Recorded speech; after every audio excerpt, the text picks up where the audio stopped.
During the early years of the Cold War, some very disturbing secrets were kept hidden. Many years later, people found out that the government had done secret experiments and undercover operations that once seemed too strange to be real. Stay here. Project Sunshine. In 1953, the United States started a secret project called Project Sunshine to study how radiation from nuclear bomb tests could affect people.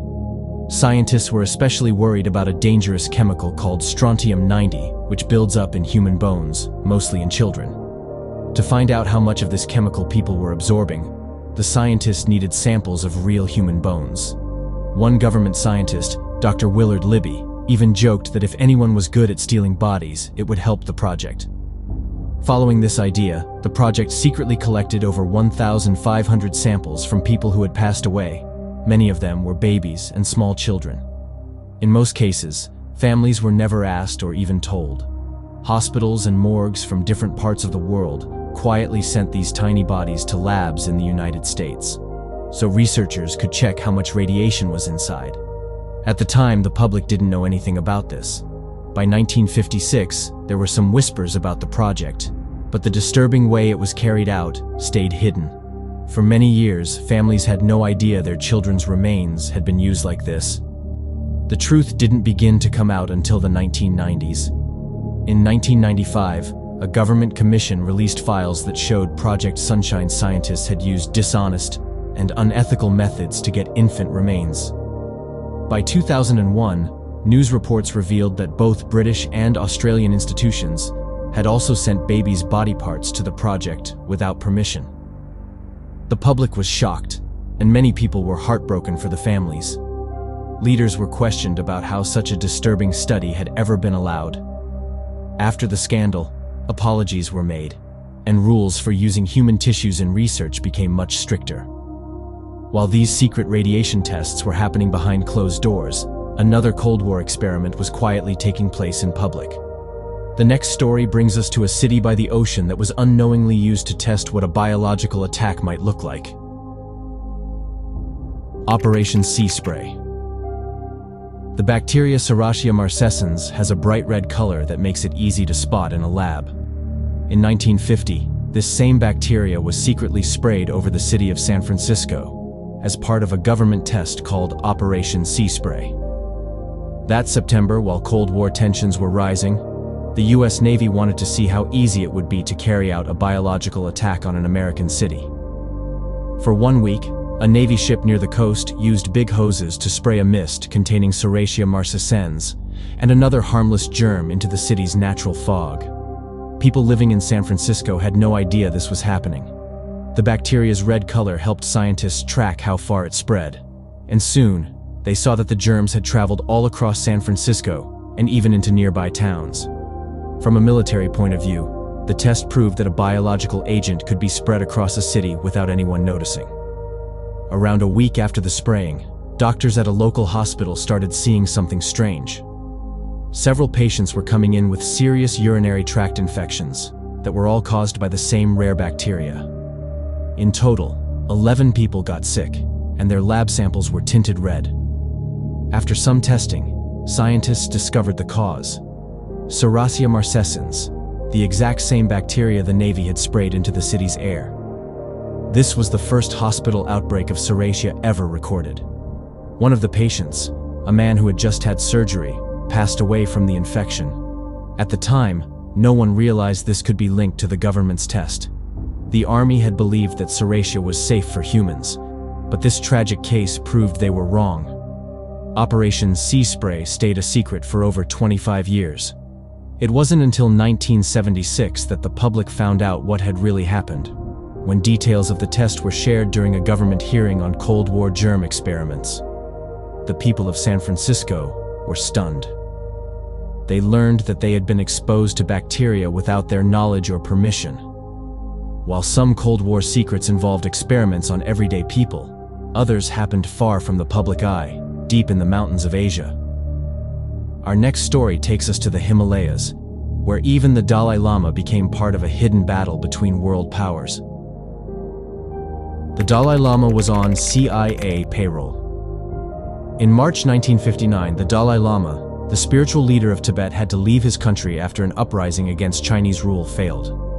What most people didn't know at the time was that the Cold War was also playing out in this remote part of the world. By the early 1960s, the CIA had quietly started supporting the Tibetan resistance.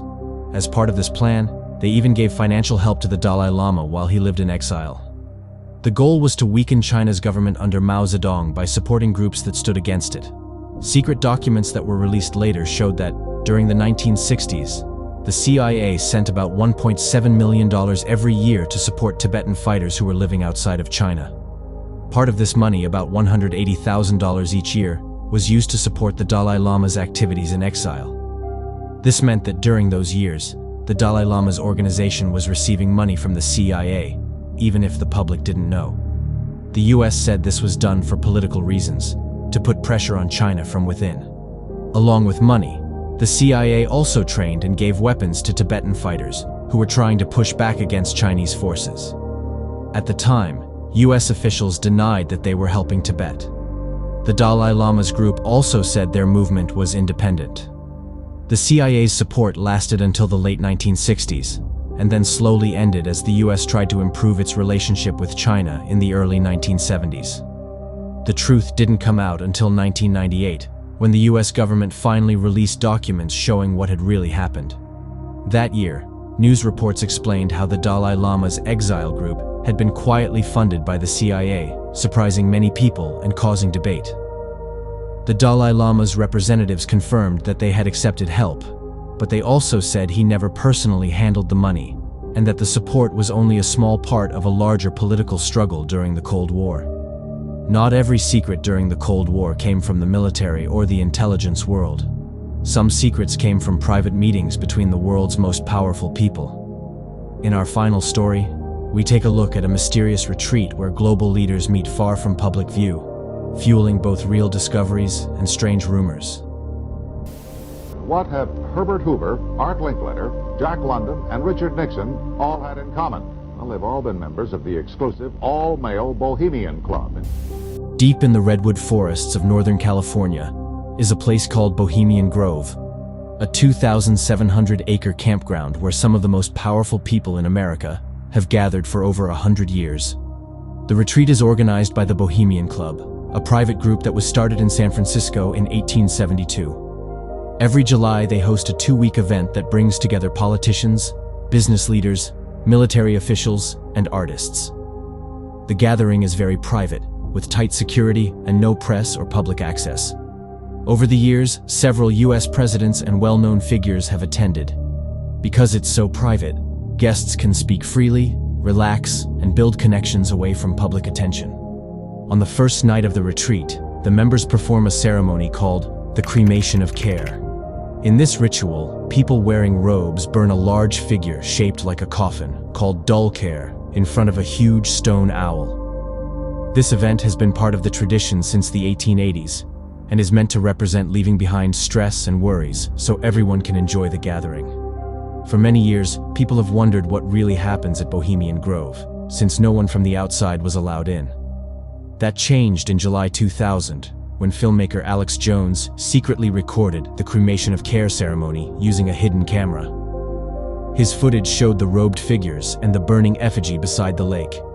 He later claimed this was proof of a secret, dark ritual involving the world's elite. However, others who also saw the ceremony had a different view. British journalist John Ronson, who also went undercover, said the event felt more like a strange and exaggerated summer camp for rich and powerful men, and not something dangerous. He thought they were just unwinding in a dramatic way.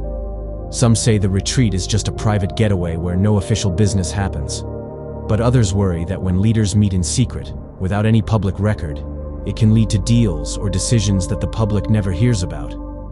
History shows that important conversations can happen there. For example, in 1942, some of the early planning for the Manhattan Project, which developed the atomic bomb during World War II, took place at Bohemian Grove. Today, each retreat includes lakeside talks, where members give private speeches about politics and world events, with no media allowed. So, there you have it. 4 conspiracy theories that turned out to be completely real. What do you think? Have you heard of any of these before? Let me know your thoughts in the comments. I'd love to hear what surprised you the most. Thanks for watching, and I'll see you soon for another video. Stay safe.